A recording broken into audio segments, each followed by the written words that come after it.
Launch pad for the 1964 Cleveland season is Washington's D.C. Stadium. The revamped Redskins rock the Browns back on their heels as rookie halfback Charlie Taylor scores on a 17-yard run to give Washington a 10-0 lead in the second quarter.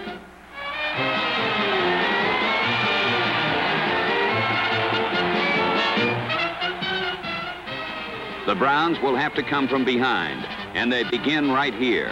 On a post-pattern pass, Frank Ryan's toss is pulled in by Gary Collins, and the Browns are back in the ball game.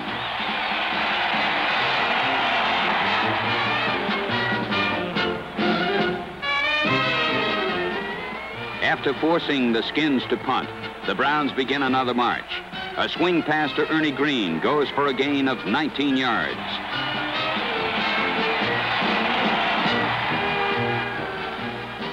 From close range, Jimmy Brown pulls across. Cleveland rallies to take a 13-10 lead at halftime. In the third period, the Ryan to Green swing pass continues to bedevil the Redskins. Green races to the Washington 1.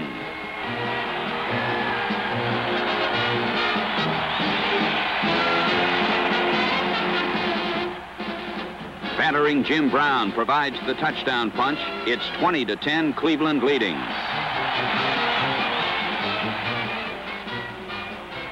In the final period, the Browns strive to put the game on ice. Brown romps through the Redskin reservation for 27 yards.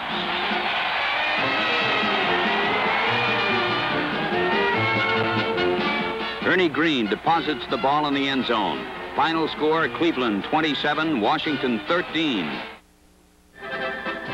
Cleveland's home opener against St. Louis attracts a crowd of 77,000 as the two preseason Eastern favorites hook up in one of the wildest games of the year.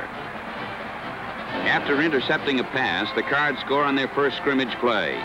John David Crow takes Charlie Johnson's pass for a touchdown.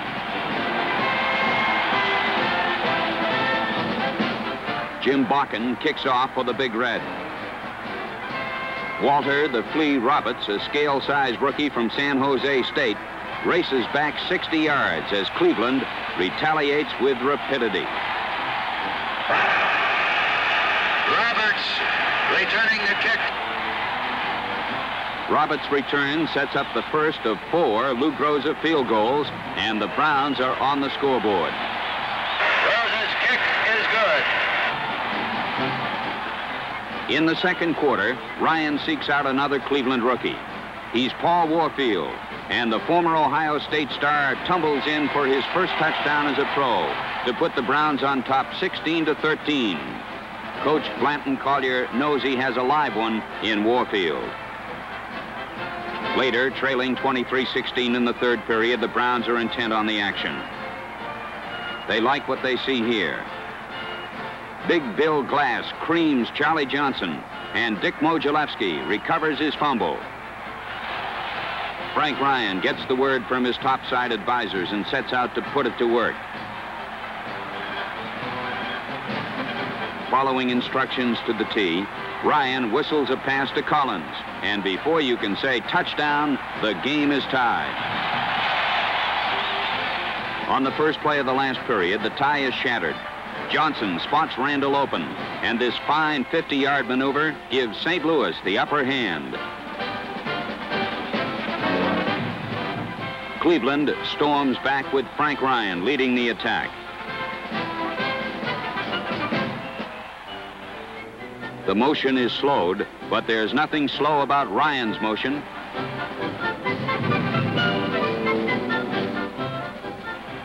Frank converts a broken pass pattern into a 17-yard gain.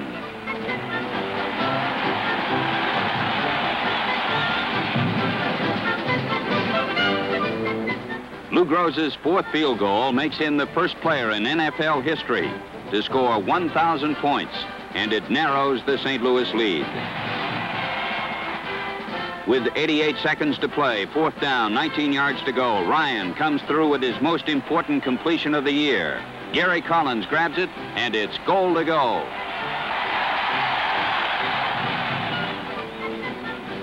Jim Brown stiff arms Jerry Stovall and outflanks Pat Fisher for a touchdown. The Browns have beaten the clock to lead 33-30. Municipal Stadium rings with approval.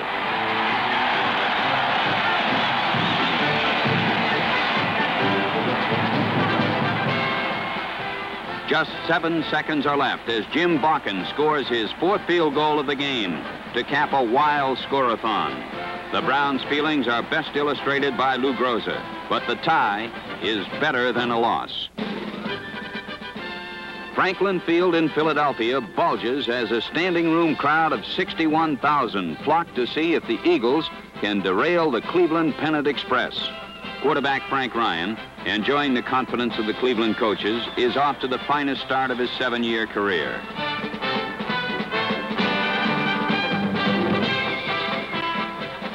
Cleveland receives the opening kickoff and begins an immediate march. The payoff play features Ernie Green.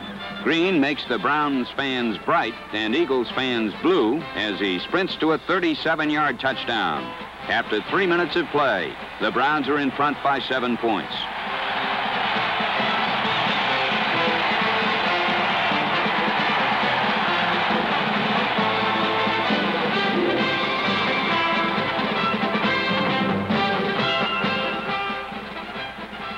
Ollie Matson is the featured performer in a Philadelphia rally.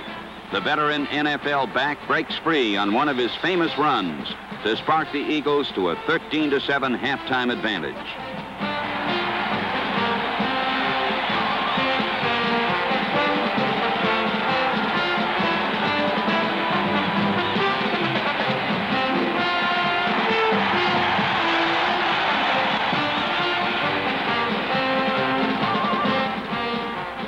The second half tells a different tale.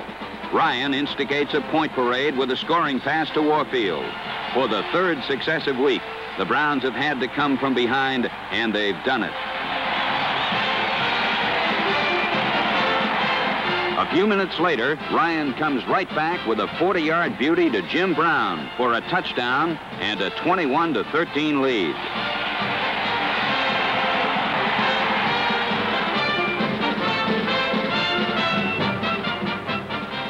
In the closing quarter, Norman Snead runs afoul of the Cleveland defense. Ross Buechner filches the pass and puts on a fancy display of footwork. Ross runs by the injured Bob Brown, gets a great block from Jim Houston, and goes 64 yards to the Philadelphia 18. Ryan's 3rd touchdown pass, this one to Gary Collins, wraps up the victory, and the Browns remain tied with St. Louis for the Eastern Conference lead. The slow-motion camera documents the Browns' 3rd quarter exploits. With excellent blocking from center John Morrow and guards Gene Hickerson and John Wooten, Frank Ryan throws to Paul Warfield to give Cleveland a 20-6 bulge.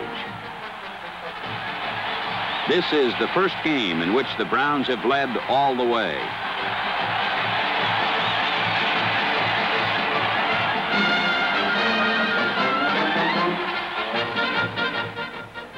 In the final quarter, we see Frank Ryan throwing his 9th touchdown pass of the season.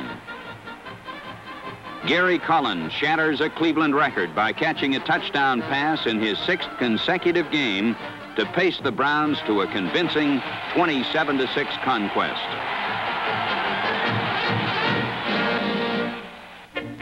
After a loss to Pittsburgh, the Browns go to the Cotton Bowl in Dallas, seeking to regain their winning momentum against the Cowboys. On the game's first play from scrimmage, Jim Brown takes off on his longest run of the year. It covers 71 yards, helps Jim pass the Cowboys' Don Perkins as the league's leading rusher, and gets Cleveland off to a quick lead.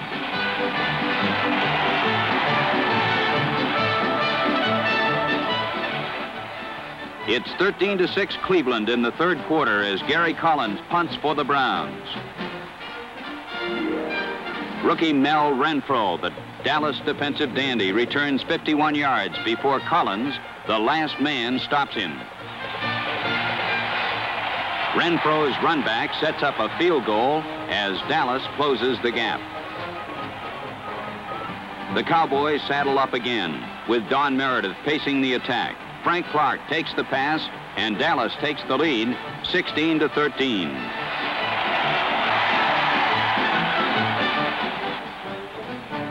In the final period, Meredith attempts to surprise the Browns with a first down pass. There's a surprise in store, but Dallas gets it. Bernie Parrish picks off the pass and returns 54 yards to tally the winning touchdown. Again, Cleveland exhibits its clutch touch by rallying to win another.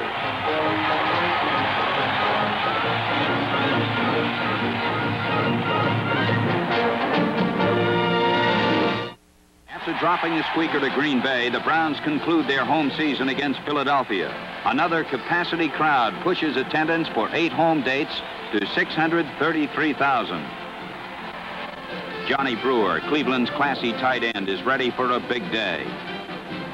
The game begins with Groza kicking off. In a football version of a greased pig race, the elusive ball pops into and out of one bosom after another.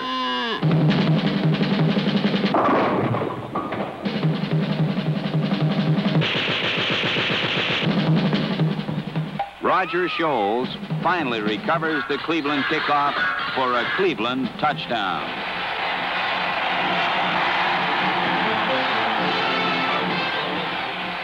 In the second period, rookie end Sidney Williams blocks a Sam Baker boot and recovers it for another Cleveland TD as the Browns boost their lead 14-3.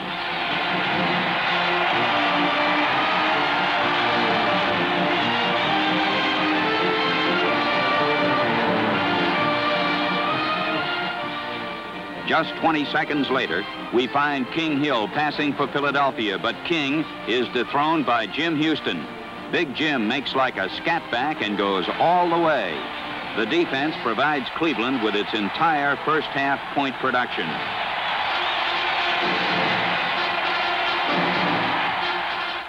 The heretofore Silent Eagle offense makes a mild rumble in the third quarter, with Tim Brown scoring on a 20-yard run.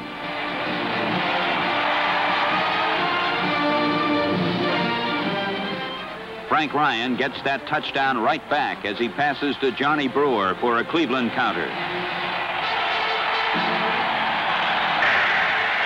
Ryan passing complete to Brewer.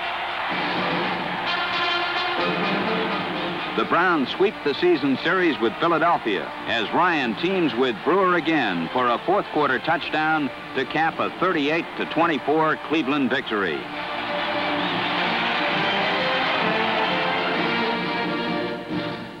The Browns can clinch the conference crown in St. Louis if they tie or defeat the Cardinals.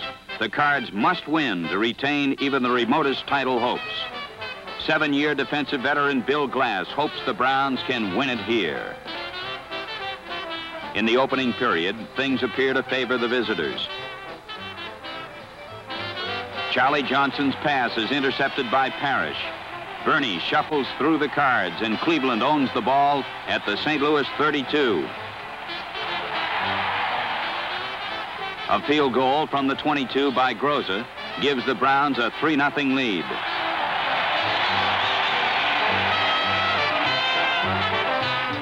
Second period highlights find the Redbirds on the rebound.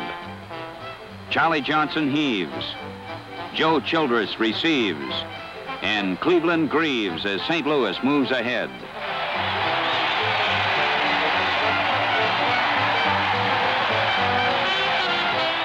Johnson returns to haunt the Browns.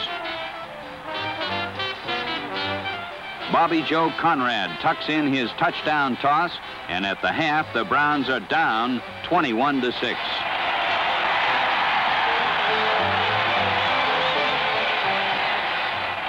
In the last quarter, the Browns bid to close the gap. Ryan hits Warfield for a first down on the St. Louis 35.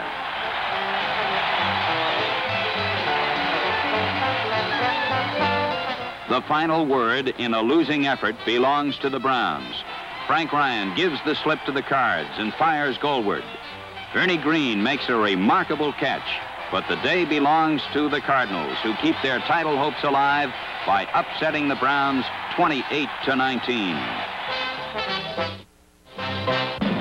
After 13 weeks of fierce football, the final game will decide the Eastern Conference Championship. The Browns must beat the Giants. Defeat could spell disaster. Y.A. Tittle, playing the final game of a brilliant career, puts the Giants on top 7-3 with a touchdown pass to Dick James.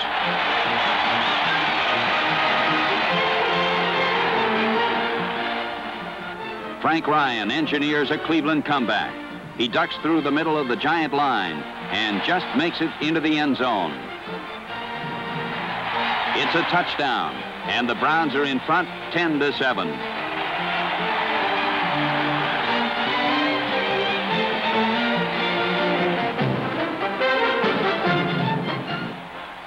Ryan converts an interception into a touchdown with his favored post-pattern pass to Collins for a 10-point bulge.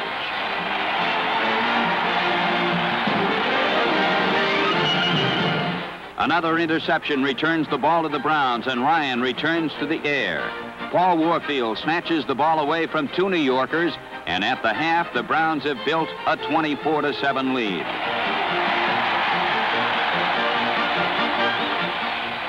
Cleveland receives the second half kickoff and hits the touchdown trail. The payoff play is this Frank Ryan to Ernie Green pass, which gives the Browns more breathing room at 31-7.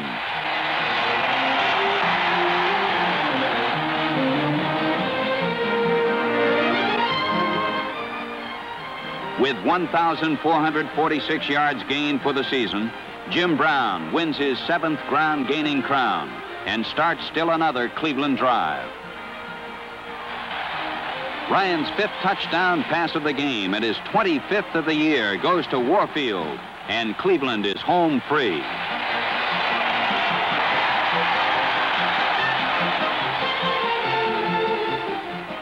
Jim Nanowski and Walter Roberts conclude Cleveland's largest point production since 1954.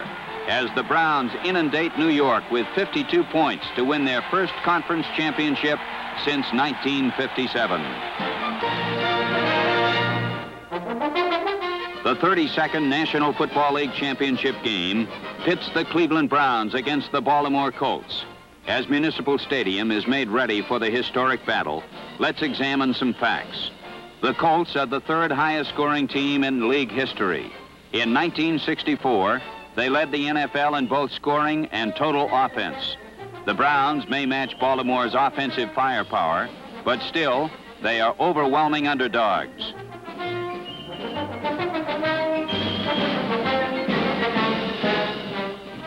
$79,544 fans are not convinced. The Browns, too, are unawed. Defensive back Larry Benz appears calmly confident, as does all-pro offensive tackle Dick Shafrath.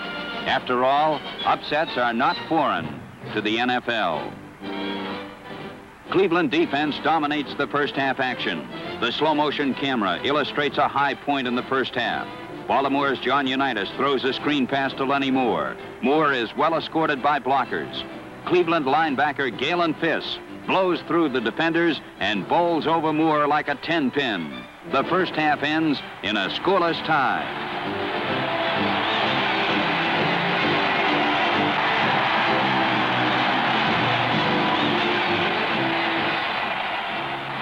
In the third period, Cleveland gets moving. Frank Ryan's screen pass is taken by Jim Brown to the Baltimore 37, and the Browns are within field goal range. Brown, the ball carrier. Lou Groza, assisted by a 25-mile-an-hour wind, kicks a 43-yard field goal to give the underdog Browns a 3-point edge. This is Groza's 8th title game, which ties a record, and his 7th field goal sets another record. Groza's kick is good. After forcing Baltimore to punt, the Browns attack from their double wing formation. With superb blocking by Monty Clark and Gene Hickerson, Jim Brown bolts through the Colts for a gain of 46 yards. Brown, the ball carrier. On the following play, Ryan goes to the post-pattern pass, which worked all season long.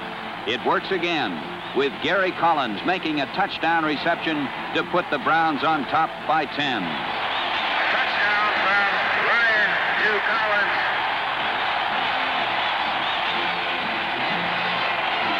Collins. The defense stops Baltimore again, but nobody is stopping the Browns. Ryan finds Collins as free as a bird. He wings him with another touchdown, and the Browns own a startling 17-point advantage. Cleveland regains possession, and Jim Brown gains the yards, 23 of them to be precise, as he overpowers the Colts for a first down at the 14. Brown, the ball carrier. The quarter ends, but the Cleveland momentum does not. It carries into the final period with Ryan zipping a pass to Warfield on the Baltimore 1.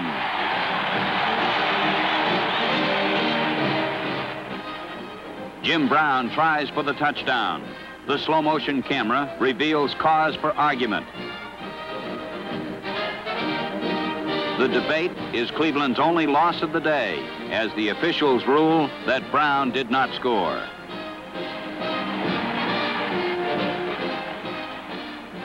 With a field goal, Lou Groza scores his 49th point in championship play, a league record.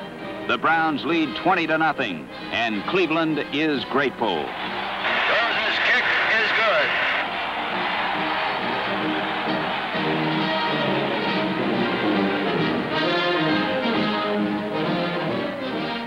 good. More defensive heroics. John Unitas, in the most frustrating performance of his career, is pinned to the turf by young Jim Kanicki, who came of age in his first exposure to championship play.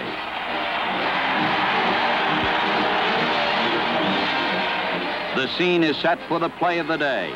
Frank Ryan caps a glittering performance with a towering pass. Bobby Boyd sticks to Gary Collins like a wet shirt, but the lanky flanker makes an impossible catch for an implausible finish to an unbelievable game.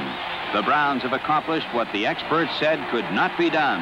They beat and shut out the Baltimore Colts 27-0. The finest all-around effort in the club's history makes the Cleveland Browns worthy wearers of football's World Championship.